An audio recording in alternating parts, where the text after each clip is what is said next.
Hey friends, good morning and happy Monday. Now, last week I talked about service to our patients, serving our team members as leaders, and I want to go deeper into how we serve. Now, at the heart of the I care pillar is empathy. So, what is empathy? Empathy is listening. Empathy is understanding. Empathy is recognizing, identifying, and delving deeper into the emotions behind how our team members feel as they're working together with us on projects, as we work to build something bigger and better, their experience as part of the team. For our patients is the emotions of concern when it comes to what may or may not be happening with their health.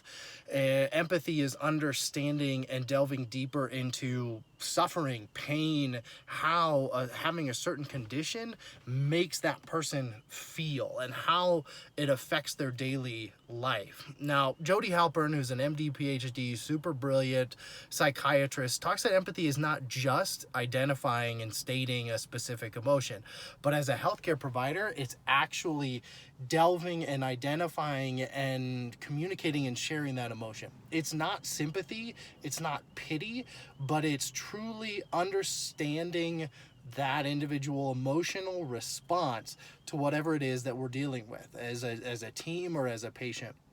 So from a clinical empathy standpoint, well, to be honest, from a research standpoint, research shows psychologically that if we just name a particular emotion, if it's an emotional response to a certain situation, condition, whether that's on a team or whether that's part of a healthcare or chronic condition, that if we have that emotional response, it often paralyzes us. We're not able to move beyond that emotional response to actually find a problem, or find a solution to that problem.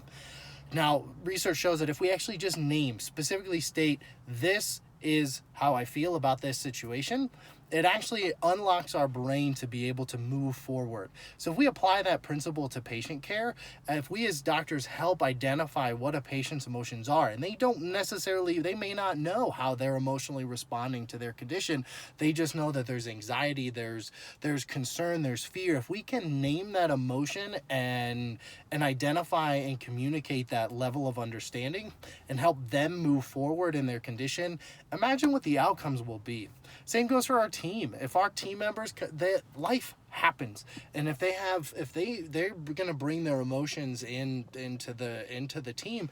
So if we can identify and help our team members move forward in personal growth, in addressing whatever, growing in their own life's happenstances, in their own life situations, imagine what we can accomplish when we create that environment. When we create that environment in clinic, when we create that environment on our team, what is possible? And so our challenge for this week, really at the heart of the I care pillar, is empathy. So do it. Have a great week.